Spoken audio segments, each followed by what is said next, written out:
नमस्कार मंडळी, रामराम. तुम्हा सर्वांचं आमच्या यूट्यूब चॅनलवर खूप खूप स्वागत आहे. तर आज आम्ही निघालेलो आहे वाल्मिक दर्शनासाठी.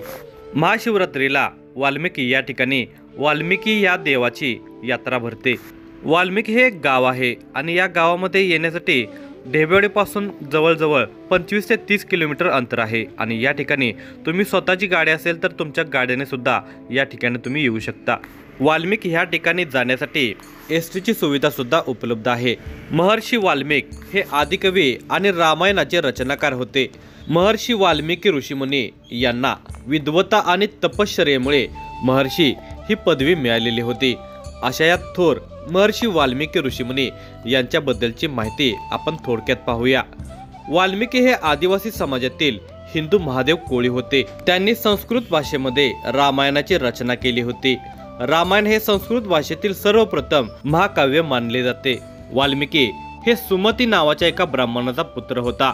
त्यांचे नाव वाल्या पडले व सर्व लोक त्याला वाल्या कोळी म्हणू लागले. नमस्कार मंडळी, तुम्हा सर्वांचं आमच्या यूट्यूब चॅनलवर खूप खूप स्वागत आहे. तर आज आम्ही या ठिकाणी वाल्मिक या ठिकाणी आलेलो आहे. वाल्मिक हे ठिकाण अतिशय पवित्र ठिकाण आहे. तर या ठिकाणी आम्ही आलेलो आहे. तर हे आमचे मित्र आहेत, यांचं नाव. नमस्कार, माझे नाव सूरज पवार. या ठिकाणचा आम्ही रहिवासी. आम्ही या वाल्मिकी देवस्थान ट्रस्ट यांच्या मार्फत ही यात्रा भरवली जाते. या ट्रस्टचे आम्ही मेंबर आहोत. या वाल्मिकी देवस्थान ट्रस्ट मध्ये तुम्ही इथे आलात याबद्दल तुमचे मनापासून आभार व्यक्त करतो. या वाल्मिक ऋषींची ख्याती इतकी आहे की नाम जपले वाल्मिकांनी फुटली टोमक्याला पाणी. या उक्तीप्रमाणे ज्या वाल्मिक ऋषींनी रामायण लिहिले असे महान व्यक्ती या आपल्या तपोभूमी जिथे त्यांनी तप केले ती तपोभूमी आहे. वाल्मिक ऋषींचं मूळ नाव रत्नाकर कोळी. जेजुरी पासून 12 किलोमीटर अंतरावर त्यांचं गाव होतं. वाल्हे गाव हे त्यांचं मूळ गाव. वाल्हे गावामध्ये ते दरोडेखोराचे काम करत होते. दरोडे टाकायचे आणि आपला उदरनिर्वाह करायचे. तो उदरनिर्वाह ते दरोडे टाकून ते उदरनिर्वाह आपले करत असत. एक दिवस काय झालं, म्हणजे त्यांचा तो रोजचा दिनक्रम चालला होता की दरोडे टाकायचे आणि आपल्या उदरनिर्वाह करायचे, आपले पोट भरायचे.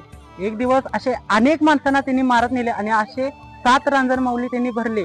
असे 7 रांजण त्यांनी भरले. इतके त्यांचं पाप वाढलं. पण आपण म्हणतात ना, ज्यांचं पाप वाढलं, मग पाप वाढल्यानंतर माणसांना योग्य दिशा दाखवण्यासाठी संत अवतार घेतात. जगाच्या कल्याणा संतांच्या विभूती. या संतांच्या विभूती जसे नारद मुनी तिथे आले आणि नारद मुनींनी त्यांना उपदेश केला. हे जे तू काय करतोय हे चुकीचं आहे. वाल्हे गावात ही घटना घडलेली आहे. वाल्हे गाव हे त्यांचं मूळ गाव. तिथं त्यांनी सांगितलंय हे जे तू काय करतोय हे चुकीचं आहे, साप चुकीचं आहे. तू ज्यावेळेस वाल्मिक ऋषींना हे सांगितलं त्यावेळेस वाल्मिक ऋषी नारद मुनींना म्हणाले, हे मला मान्य आहे, पण मी उदरनिर्वाह करण्यासाठी हे मला दुसरा कुठलाही पर्याय नाही. त्यामुळे मी उदरनिर्वाह माणसांना मारतो आणि मी त्यांना मारून मी जे काही त्यांच्यापाशी सोनं नाणं असेल, जे काही त्यांच्यापाशी पैसा अडका असेल तो घेतो आणि तो पैसा अडक्यापासून माझ्या कुटुंबाचा उदरनिर्वाह करतो. ही गोष्ट ऐकल्यानंतर वाल्मिक ऋषींना नारद मुनी म्हणाले, हे जे तू करतोय कुणासाठी करतोय? कुटुंबासाठी करतोय, आपल्या पोराबाळांसाठी करतोय, आपल्या आई वडिलांसाठी करतोय. पण ज्या कुटुंबासाठी, ज्या आई वडिलांसाठी, ज्या कुटुंबासाठी आणि ज्या पोराबाळांसाठी तू करतोय त्या पोराबाळांचा तुझ्या ज्या पापामध्ये जे तू काय पाप केले, तू वाल्मिक ऋषींना माहित होते हे मी पाप करतोय. हे जे काय पाप केले आहे त्या पापामध्ये तुझा घरच्यांचा सहभाग आहे का? ही ज्या गोष्ट वाल्मिक ऋषींना विचारण्यात आली नारद मुनींनी, त्यावेळेस वाल्मिक ऋषींकडे उत्तर नव्हते. त्यावेळेस वाल्मिक ऋषींना नारद मुनी म्हणाले, जा आणि त्या प्रश्नाचं उत्तर घेऊन ये आणि मग तू मला मार. म्हणजे वाल्मिक ऋषी त्यांना देखील मारायला निघालेले होते. म्हणजे येणा जाणाऱ्या सर्वांना ते मारून त्यांचा उदरनिर्वाह ते करत होते. वाल्मिक ऋषी आपले ती गोष्ट ऐकून, म्हणजे ती नारद मुनींचा उपदेश ऐकून ते बोलले, ठीक आहे, आपल्या घरी जाऊन विचारावं नक्की या आपल्या त्या पापामध्ये त्यांचा देखील सहभाग आहे का. मग ते गेले. आपली आई वडिलांना काय विचारणार? आई वडील हे म्हणजे वयस्कर झालेले, आई वडिलांना न विचारता तिने आपल्या धर्मपत्नीला विचारलं. कारण धर्मपत्नी अशी गोष्ट आहे की जिथं आपल्या पाप पुण्यामध्ये सर्वांमध्ये सहभाग असतो. मग त्या पत्नीला विचारलं, पण पत्नी आपल्या पायामधला काटा काढत होती. त्या काटा काढत असताना म्हणली वाल्मिक ऋषींना, हे जे काटा काढतोय त्या काट्याचं दुःख तुम्हाला आहे का? तर तो वाल्मिक ऋषी बोलले नाही, ह्या काट्याचं दुःख माझं जे तुझं तुला आहे, मग मला कसं दुःख असणार या. मग तसंच ते बोलली वाल्मिक ऋषींना त्यांची पत्नी बोलली की जे जसं तुम्ही पाप केलेलं आहे तसं ते पाप तुमचं तुम्हाला आहे, माझं मला आहे. त्यावेळेस वाल्मिक ऋषींच्या डोक्यात पडला, ज्यांच्यासाठी आपण एवढा दरोडेखोरीचं काम करतोय, इतक्या 7 रांजणभर इतक्या माणसांना मारलं, एवढं मोठं पाप झालंय आपल्या हातून. आपल्या हातून एवढं मोठं पाप झालं हे त्यांना कळाल्यानंतर त्यांना अश्रू अनावर झाले. त्यांना आपण कळालं आपण हे चुकतोय, म्हणून त्यांनी तिथून पायता म्हणजे वाट काढली आणि म्हणले हे सगळ्या संसाराला सोडून दिलं. आणि ते आलेत आणि नारद मुनीपाशी तिथे थांबले. नारद मुनीशी क्षमा मागितली, मला माफ करा, मी चुकलो. हे ज्यावेळेस नारद मुनींना सांगितले त्यावेळेस नारद मुनींनी सांगितले, मला ज्या वाल्मिक ऋषींनी सांगितले मला यातून बाहेर काढण्यासाठी मी काय करू. त्यावेळेस नारद मुनींनी सांगितले तू राम नामाचा जप कर, राम नामाचा जप कर असं सांगितल्यानंतर ना वाल्मिक ऋषींचं एवढं पाप होतं की त्यांना राम राम हे देखील म्हणता येत नव्हतं. मग त्यांनी मरा मरा हा मंत्र म्हणायला सांगितला. पण एक गोष्ट अशी की एखादं नामस्मरण करायचं असलं किंवा एखाद्या गोष्टी एखाद्या ठिकाणी सिद्धी प्राप्त करायची असेल तर त्याच्यासाठी शांत असे ठिकाण लागतं. हे शांत ठिकाण आता तुम्ही पाहताय आमच्या वाल्मिक मध्ये किती शांतता आहे. ही गोष्ट सतयुगातली आहे. त्या सतयुगामध्ये इतकी शांतता कुठे असेल तर ते त्यांनी सांगितले शांततेच्या ठिकाणी तुम्ही जाऊन नामस्मरण करा, चिंतन करा, त्यावेळेस तुम्हाला राम पावन होतील, राम तुला पावतील. ही गोष्ट ऐकल्यानंतर ना वाल्मिक ऋषी तिथून निघाले आणि नारद मुनींनी त्या ठिकाणून वाल्हे गावातून जे जेजुरी पुणे या ठिकाणी तिथून त्या वाल्हे जन्मभूमी गावातून हे आपले ठिकाण दाखवले. पण एक म्हणतात ना वासना असते, ती वासना कधीच तुटत नाही. मग त्यावेळेस वाल्मिक ऋषींच्या हातामध्ये कुऱ्हाड होते. मग ती कुऱ्हाड जी आपण म्हणतो जी वासना आहे, मग ती वासना ती त्यांची तुटत नव्हती. ती वासना घेऊन म्हणजे ती कुऱ्हाड घेऊन ते चालत आले आणि आपल्या कृष्णा कोयना नदीच्या प्रीतिसंगमावर त्यांनी आंघोळ केली. तिथं आंघोळ केल्यानंतर ना ती कुऱ्हाड त्यांनी तिथे टाकली. त्या कुऱ्हाडीमुळे त्या शहराचं नाव कराड पडलं, जे आपण पाहतोय. मग तिथून ते पुढे आले, तिथे त्यांनी कुऱ्हाड टाकली, इथे आले, इथे नामस्मरण करू लागले. पण नामस्मरण करताना पंचतत्वाचा एक आधार घ्यावा लागतो. म्हणजे त्यामध्ये माती फुल म्हणजे नदीमध्ये पाणी वगैरे अग्नी यासारख्या गोष्टी आल्या. का त्यांचा आधार घ्यावा लागतो? कारण देवाला पूजा म्हणजे देवाची जी आपण भक्ती करतो ती देवापर्यंत जाण्यासाठी पंचतत्वाचा आधार घ्यावा लागतो. पंचतत्वाचा आधार घेण्यासाठी त्यांनी एका शिलेचा आधार घेतला, म्हणजे एका दगडाचा आधार घेतला आणि त्या दगडाला टिकून ते नामस्मरण करू लागले. तेच दगड तुम्ही दर्शन घेतलं असेल, ते दगड आहे. त्याच दगडाला टिकून वाल्मिक ऋषींनी नामस्मरण केले होते. त्या दगडाला टिकून नामस्मरण केले, त्यांना इतकी सिद्धी प्राप्त झाली. त्यांनी राम राम राम असे अनेक वर्ष त्यांनी तपश्चर्या केली. त्यांच्या भोवती वारूळ तयार झालं. पूर्वी आता मंदिराचं डेव्हलपमेंट झालंय, नाहीतर अजून देखील मंदिराच्या म्हणजे त्या दगडाच्या कडेला म्हणजे वारूळ तयार होत होतं. अजून देखील त्या मंदिराला म्हणजे आंघोळ जर घातली नाही 2 दिवस तर त्याच्या भोवती वारूळ म्हणजे मातीचा थर निर्माण होतो. म्हणजे ते अजून देखील तसे आहे. आणि तिथून त्यांना सिद्धी प्राप्त झाल्यानंतर त्यावेळेस मंदिर नव्हते. त्यावेळेस मंदिर नसल्यामुळे त्यांना हिंस्र प्राणी म्हणजे त्या जंगलामध्ये प्राणी असतात, त्या जंगलामधील प्राणी त्यांना त्रास देऊ लागले. त्यावेळेस त्यांनी हातातील जी काठी होती ती काठी त्यांनी तिकडे टाकली. ते काठीचं टोमक्याचं झाड झालं. आणि या टोमक्याचं झाडाचं वैशिष्ट्य असं आहे, आपल्या सह्याद्रीच्या म्हणजे आपल्या सह्याद्री पर्वतरांगेमध्येच ते बघायला भेटतं. आणि ते झाडाचं वैशिष्ट्य असं त्याला पाणी नसलं तरी ते फुटून येतं. आणि या आपल्या सह्याद्री पर्वतरांगेमध्ये देखील क्वचितच कुठेतरी पाहायला भेटतं. असं हे टोमकुंब्याचं झाड आहे. 12 महिन्यात म्हणजे त्याला पाणी नसलं तरी ते तरी देखील ते म्हणजे फुटत राहतं. आणि त्याचं औषधी वनस्पती म्हणून देखील आपल्या आयुर्वेदामध्ये त्याचं वर्णन आहे. आणि ते आपल्या पर्वतरांगेमध्ये सह्याद्री पर्वतरांगेमध्ये ते बघायला भेटतं. मग त्या असे की टोमकुंब्याचं झाड झालं. वाल्मिक ऋषींना सिद्धी प्राप्त झालेली त्यावेळेस त्यांनी तहान लागली. उन्हाळा आता तुम्ही पाहताय म्हणजे त्यावेळेस पावसाळ्यात पाणी असतात, पण उन्हाळ्यामुळे ते पाण्याला कुठे जायचं.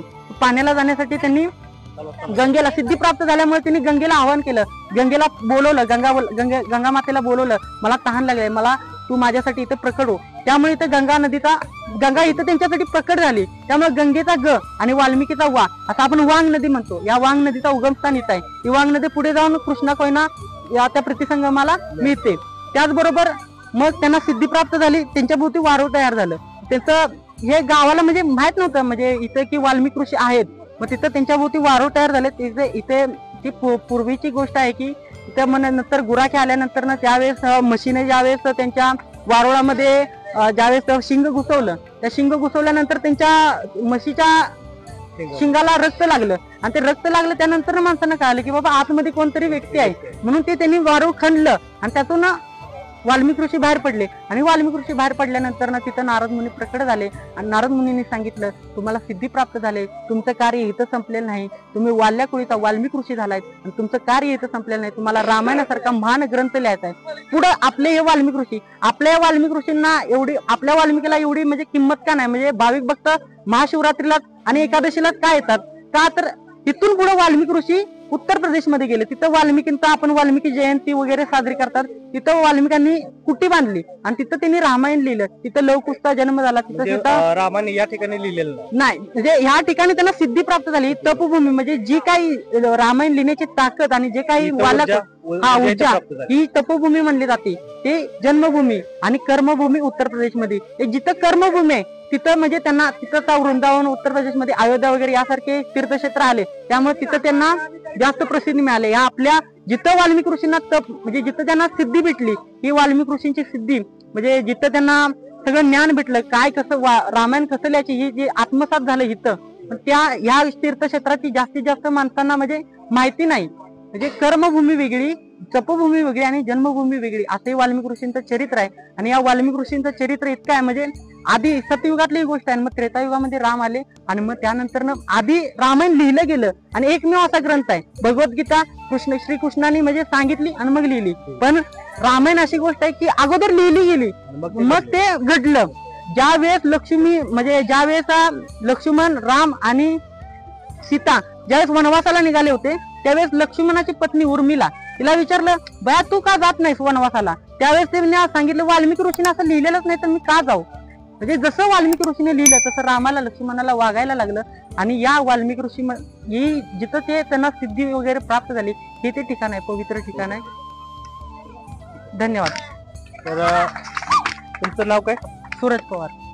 सूरज पवार ह्या मित्राने एक वाल्मिक कीर्तनकार आहेत. तर या ठिकाणी प्रसिद्ध असे कीर्तनकार पवार साहेब आहेत. त्यांनी आपल्याला अनमोल अशी माहिती ह्या युट्यूब चॅनेलवर आपल्याला दिलेली आहे.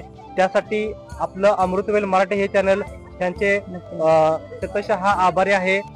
असेच पवित्र कार्य आपल्याकडून इथून पुढे सुद्धा व्हावं अशी ईश्वरचरणी मी प्रार्थना करतो. आणि ही व्हिडिओ जर तुम्हाला आवडली असेल तर ही व्हिडिओ शेवटपर्यंत जर तुम्ही पाहिली असेल तर नक्कीच ही व्हिडिओ तुम्ही सर्वांच्या पर्यंत पोहोचवा आणि ह्या व्हिडिओला जास्तीत जास्त शेअर करा आणि लाईक. जय श्रीराम. जय श्री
वाल्मिकी ऋषीमुनी यांच्या देवस्थानचे दर्शन झाल्यानंतर आम्ही पुढे गेलेलो आहे संत बाळूमामा यांचे देवस्थान पाहण्यासाठी।